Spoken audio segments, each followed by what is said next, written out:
Hello everyone, my name is Kenneth G. Pieroway, author of Streetcars of St. John's, published by Flanker Press. This is my second YouTube video, and this day I'm going to read to you about the history of the Streetcars of St. John's. The streetcars will make their last run today. Farewell, my sweet. For upwards of 48 years you have provided a service, faithful and dependable, in sunshine and rain and in snow. The service, while it may be equaled, will surely never be surpassed. The Evening Telegram, September the 15th, 1948. St. John's, like all major North American cities of the time, was rapidly growing and in need of an efficient means of public transport for the fast approaching 20th century.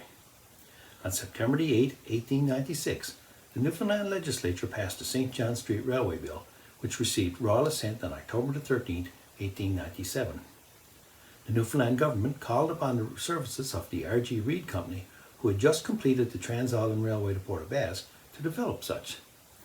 In 1898, a contract for $140,000 was entered with the newly named Reid Newfoundland Company, now operating the government-owned railways, to build an electric street railway in the island's capital city with a power plant to run it and to pave Water Street with cobblestones. Before construction commenced the next year, it was decided that the rails would be laid to the same narrow gauge width of the Newfoundland Railway, that being 3 foot 6 inches. The company was given the rights to build an electrical generating station at Petty Harbour and to build a transmission line to St. John's for the 50 cycle power required to operate the cars. Work started on the hydro plant in the summer of 1898, and it would be the first ever built in Newfoundland for public use. It was completed under the direction of Reid's engineer J.P. Powell and was providing power by April 19, 1900. Work also commenced in the summer of 1899 with the laying of the first tracks and ties on August the 8th and the installation of the first of 770,000 cobblestones. Mined from Reid's quarry in the Gaff Topsails, they measured a foot long, 3.5 inches wide, and 7 inches thick, and were installed in a base of concrete. A total of 8 new streetcars were ordered from the A.C. Le Riviere Company of Montreal, Quebec, with the first arriving by train on August 23, 1899. Painted bright yellow with a cowcatcher on the front, they were the first of their kind as they were a foot longer than those used in Montreal. Constructed of oak and ash, the interiors were green varnished with incandescent lighting and the seats, facing each other, upholstered in green plush. There was a compartment on each end for the operator, and they had a capacity for 50 passengers and a conductor, with a top speed of 8 miles an hour. The electricity to power the cars was carried from overhead wires above the rails and conducted through a rod attached to the roof. On May 1, 1900, at 12:45 p.m., the service was inaugurated, and after a first run with Robert G. Reid, his son William, prominent citizens, and the press, it was open to the general public for the rest of the afternoon. Operated as the St. John Street Railway Company, 2 cars carried young and old alike, and even many a youngster excitedly ran alongside them as they sped along the route. The next day, regular service with a fare of 5 cents began along the newly built line on Water Street, which for most of its length was double-tracked. Streetcars ran from the intersection of Topsail and Waterford Bridge Road, known as the Crossroads, all the way east for a distance of 1 3/4 of a mile to Hillo Chips. The 30,000 citizens of St. John's and surrounding areas were enthralled with this new means of transport, and it quickly became well patronized. Like other North American cities of the time, horses were still used in large numbers for carriages and carts, and it took them quite some time to become accustomed to the bright yellow cars clanging and traveling east and west along Water Street. On May 7, 1901, the renamed Reid Newfoundland Company opened 3 new lines. The Belt Line, originally intended to climb Hillo Chips from Water Street, but which was rerouted due to the dangerously steep incline, started at Holloway Street from Water, turned right onto Duckworth Street until it met and turned left at Ordnance Street up to Military Road. From there it travelled westward past Government House and the Colonial Building, home of Newfoundland's Parliament, until it turned left at Rawlins Cross onto Queen's Road and Theatre Hill.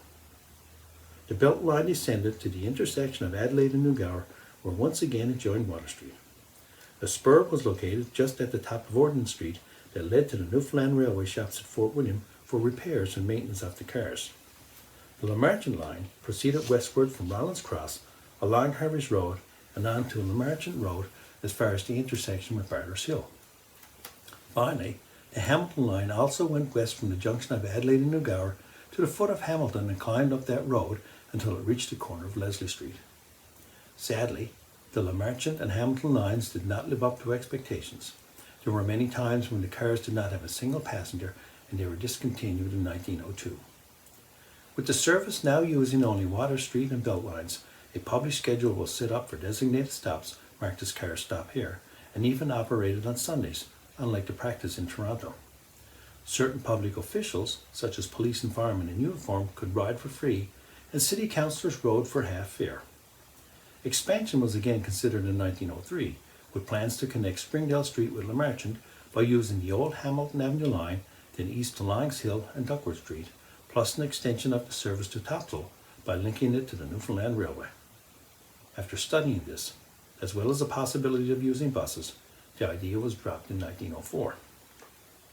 The only major impediments to the continuous running of the streetcars were the often heavy snowfalls and winter storms that heaped large volumes of snow upon the line. As snow removal was part of the 1896 charter, the company was obliged to have it removed to a certain level on each side of the track with 48 hours' notice. At one point, following the storm in 1903, Reid Newfoundland were unable to comply, and St. John City Council engaged 21 horses and 34 men to do the job. The company later put in an improved sweeper, but pedestrians complained that it drove snow into their clothing.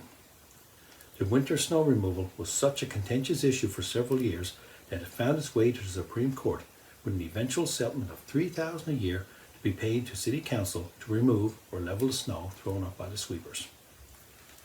They maintained operations pretty much as they were for the next 2 decades. On December 6, 1920, Reid Newfoundland, as a means to separate from the money-losing railway, incorporated the St. John's Light and Power Company to manage the streetcar service. A plan was made to lay new track along the route, build a new car barn, and purchase new cars and sweepers, plus extend the service to the new areas by way of Rawlins Cross to Harvey and Lamarchant Roads, Water Street to Springdale and Hamilton, and finally from the crossroads to Bowring Park.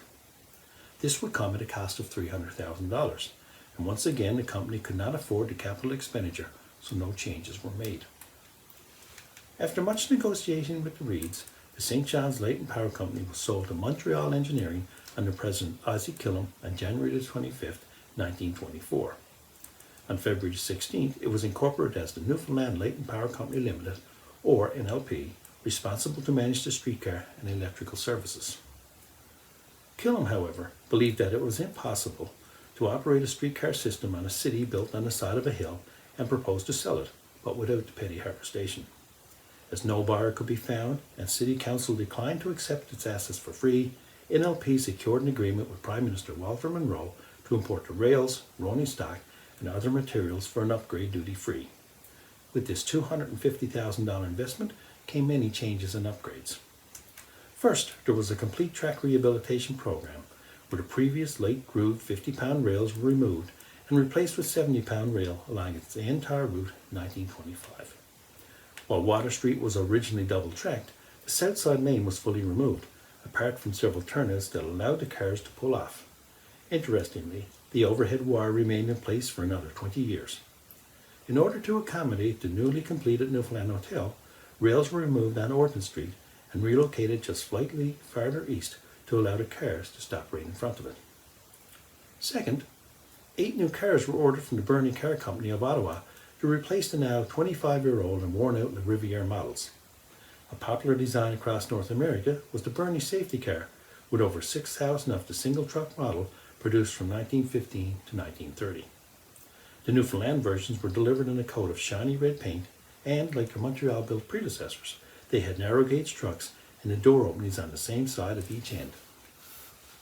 Furthermore, they required only a single operator-conductor to run and could reach a top speed of 20 miles an hour. Newfoundland Light and Power also purchased a new 150-horsepower electrical sweeper and constructed new offices and a concrete car barn on Water Street West near the railway station. By now, the operation had turned into a marginally profitable concern, and once again, an extension to the service was considered. This was an ongoing election promise for City Hall, and NLP was willing to provide it if a fare increase from 5 cents to 7 would be accepted. The new route would leave the railway station at Hutchins Street, move along Hamilton Avenue to Power and Patrick Streets to Lamarchant and Harvey Roads to Rawlins Cross. This would come at a cost of $155,000 for new cars and track, but as council refused to permit the fare increase, negotiations collapsed on May of 1929, and with it the planned extension. The Great Depression struck Newfoundland particularly hard during the 1930s, and no one was immune to its financial impact. For Newfoundland Light and Power, one way to maintain service was by reducing wages for streetcar operators. In 1933, the hourly wages for the operators were reduced from 48 cents an hour to 42. For the next 6 years, their wages would be kept at this amount. They would not see them restored until 1939. In 1940, the hourly rate was increased to 51 cents an hour, with the operators working 8-hour shifts and having a 10-day paid vacation, as well as a $4,000 life insurance policy, but no regular pension plan. Like the Newfoundland Railway, the NLP Street Railway saw its finest and busiest hour during World War II. With the increased presence of both the Canadian and American servicemen, as well as the large influx of workers to build the accompanying Army and Air Force bases and camps, ridership increased from 1.5 million in 1940 to a peak of 2.9 million by 1945, nearly double the capacity. Also like the railway, the post-war years saw a system that was worn out and in dire need of improvement and upgrades. Breakdowns and derailments became more common. Parts were difficult to obtain as North American factories were concentrated on the war effort, and the cars themselves were often struck by heavy military vehicles on the congested streets. Furthermore, the salt air caused excessive rust, and it was said that the only thing that kept the cars together were the many coats of paint. With that, the future of the streetcar service was reviewed, and it was determined that any extension would not be profitable. The city wanted to remove the cobblestones and pave Water Street, and on October 5, 1946, the Commission of Government passed legislation allowing Newfoundland Light and Power to remove the streetcar track from city streets. Plans were made to replace the streetcars by 1947 with a large 44-passenger trolley bus system operated by Golden Arrow, which would supply and operate the buses, while NLP would provide and maintain the overhead wire system. As the buses were designed to operate on the right-hand side of the road, the rule of the road changed from the English practice of the left side to the right on January 2, 1947. However, Golden Arrow was unable to obtain the proper-sized trolley buses. The original's plan were deemed too large for the narrow and winding streets, and instead they imported 10 used gasoline buses from Toronto. They arrived in St. John's early in September of 1948 and were put into immediate use, thus allowing City Council to proclaim the 1946 legislation to terminate NLP's franchise. On September 14, 1948, the Newfoundland Light and Power issued a notice to streetcar patrons that the tramway system of operation in St. John's would be discontinued the next day, and thanked them for being friendly, courteous, and cheerful through the years. With that, service ended for good on September 15, 1948, when after each car finished its circuit to the crossroads, it was returned to the car barn near the railway station, where buses were waiting to continue the route. Operator Michael Walsh, who had started with the system in 1900, parked the very last burning streetcar in the car barn at 12:45 p.m. and thus closed the final chapter on one of Newfoundland's most fascinating modes of transportation. Shortly after, Newfoundland Light and Power quickly sold all 8 burning bodies to entrepreneur Jeffrey Sterling of St. John's, who in turn resold them through Doug Oliphant's garage on New Gower Street, with some winding up on the outskirts of the city for private citizens' use. In the words of one of Canada's most eminent railway historians, the late Omer Lavalley, like many communities, St. John's had good reason to mourn the passing of the little red burning cars. Thank you very much, and when I come back again, I will be reading to you about riders and their experiences and riding the streetcars of St. John's. Thank you.